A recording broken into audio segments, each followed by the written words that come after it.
Oh my goodness, what a blessing it is to be here.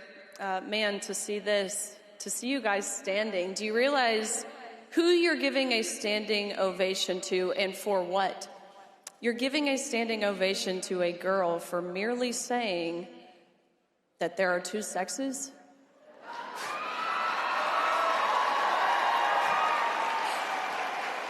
That you can't change your sex? That each sex is deserving of equal opportunity, of privacy, and of safety? What an insane world we live in where that is considered brave or courageous. I look out and I see a lot of people who probably share the same sentiments that I do. I mean, just about 3 months ago, when we watched as our friend, a mentor of mine, technically my boss at Turning Point USA, was shot, murdered, assassinated in cold blood, right? It's one of those moments where you'll never forget where you were, the disbelief that you feel initially, the total shock, and then you learn that he had passed away, right? Those feelings of shock and disbelief turn into grief and tearfulness. I'm not proud to say it, but then they turn into anger and rage. How could this happen? How do we live in a world where we're seeing healthcare workers, government employees, school teachers, people in our generation, maybe some of your peers in your classroom who are celebrating the assassination of a father, of two, of a husband. Maybe some of you were at the memorial service, which I will say that was one of the most beautiful displays that I have ever seen, to see so many people, publicly elected officials, proclaim the name of Christ, where thousands in the stadium were watching and millions online.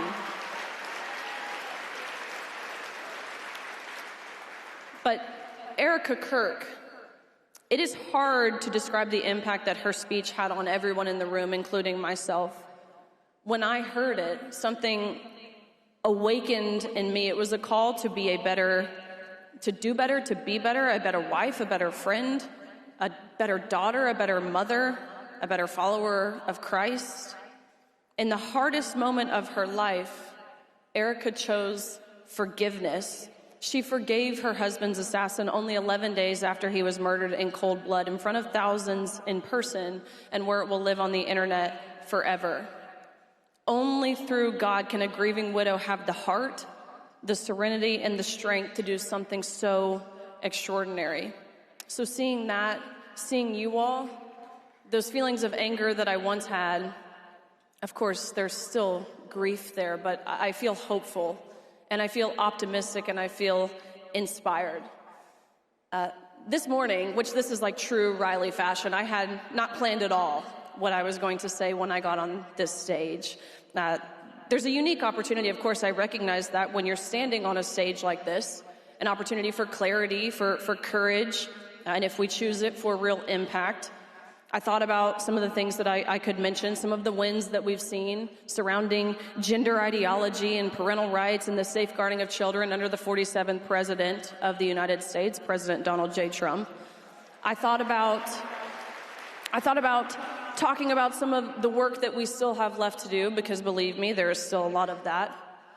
But after talking with so many of you and hearing some of the other speakers on this stage, I felt compelled to talk about something that I believe is more foundational, something deeper, because there's a demographic of people right now who are desperate, not for slogans, but for the truth. That demographic is young people. I think more specifically, young women, future families. They're being shaped by a culture that has no idea where it's going and no interest in telling them the truth about what actually leads to joy. And so to just share a few things that I've learned over the past few years that feel especially relevant to young people in this cultural moment. First and foremost, most obviously, Benny Johnson said it. It's that gender ideology is an evil lie from the pit of hell. It is a lie that is built on deception. It is built on discouragement. It is built on destruction. And who does that sound a lot like, by the way? It tells people, it's a lie that tells people that they're correct to feel as if they're born wrong, that our Creator made a mistake in creating them. What a horrible message. I say this with a saddened heart. It is tragic that the suicide rate amongst this community is so high, but it's no surprise when we're telling people they're correct to feel as if they're born wrong. That's a horrible message. We should be telling people, children or adults for that matter, that they're born intentionally and uniquely in God's perfect image, and how amazing is it that we have a creator who doesn't make mistakes. It is a lie that leads to children and adults to castrating and sterilizing themselves by cutting off healthy body parts or injecting themselves with some sort of synthetic or unnatural substance, chasing satisfaction that will never last. And I know as a Christian that the only place we will ever find real satisfaction is when we place our identity in Christ. And it won't be long, by the way, before we look back and call this weird blip of time that we're living in, especially the medicalization side of things, we call that accurately what it is, which is the biggest medical scandal this world has ever seen, and a very profitable one at that. The only thing that I believe to be more sinister than cutting off healthy body parts is prematurely ending a life before those body parts ever even get a chance to develop.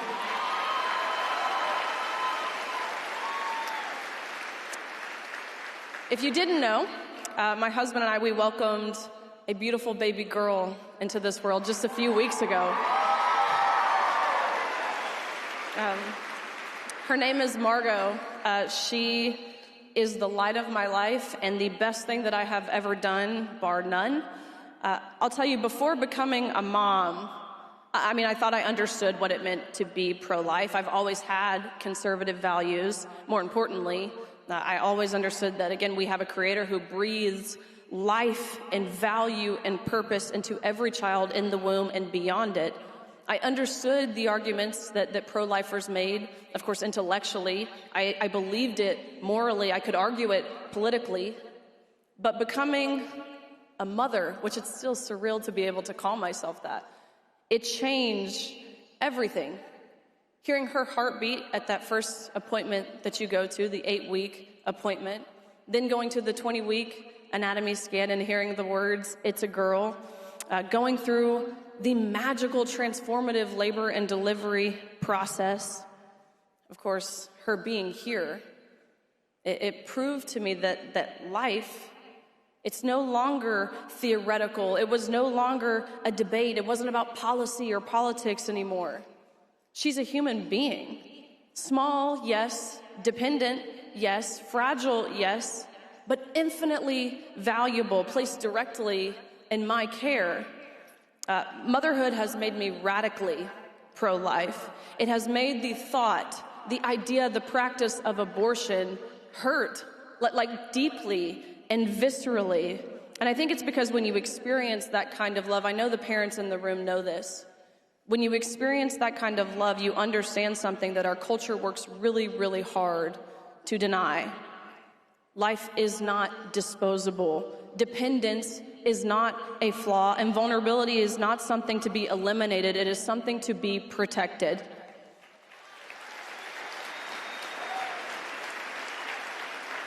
Which, by the way, women, you have been lied to for decades through propaganda.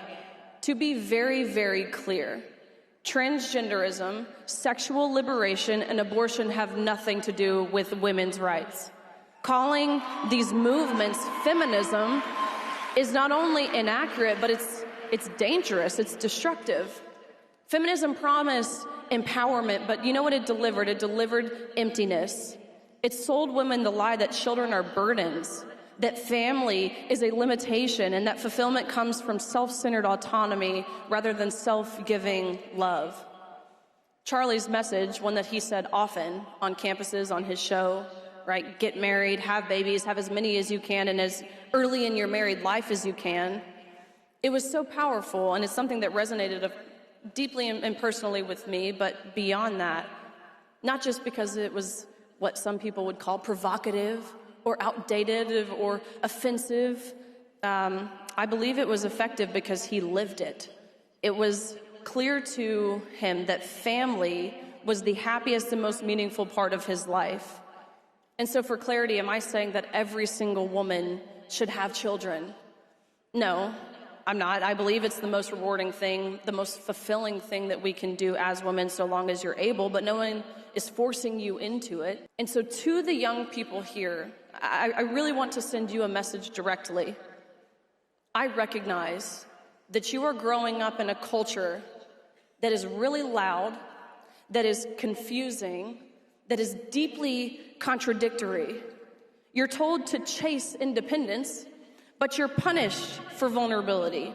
You're encouraged to reject limits, but given no guidance. You're told that you can be anything, women especially, except for faithful, for feminine, or family-oriented without apology. So my message to you is that you can do those things. You matter, young people in this room.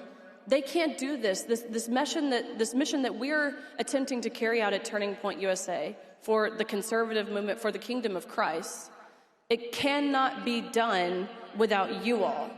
If we're going to change the culture, if we're going to win the culture, we need you. Actually, we're relying on you. So I'm here to tell you to be bold, to say the controversial thing, to be courageous. And by the way, courage doesn't always look like this, like applause, standing on a stage with the microphone in your hand behind a camera. That's not always what courage looks like. Sometimes it looks like standing alone. Sometimes it looks like telling the truth when it would be far easier to stay silent. I also want to tell you guys to challenge authority. Do it respectfully, of course, but don't let anyone tell you that you can't do something, so long as it's legal, because you're too young. Reject that. Look at what Charlie Kirk did at such a young age, what he was able to build over many years, and now we're seeing and living and feeling the impact of it. I want to tell you guys to foster unity, focus on defeating the enemy. And when I say defeating the enemy, I'm not talking about the left.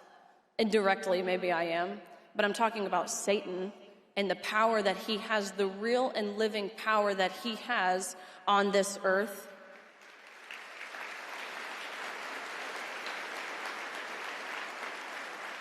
And I want to encourage you guys to live a life like Charlie did. He was very clear about the things that mattered in life, right? Get married, have children, build a legacy, pass down your values, pursue the eternal, and to seek true joy. That was his mission.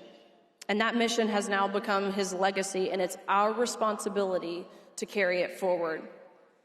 And so when I look out and I see this, again, so many young faces, when I hold our daughter, I see a future worth protecting, a world worth fighting for, a reason to stand firm when it's easier to fold.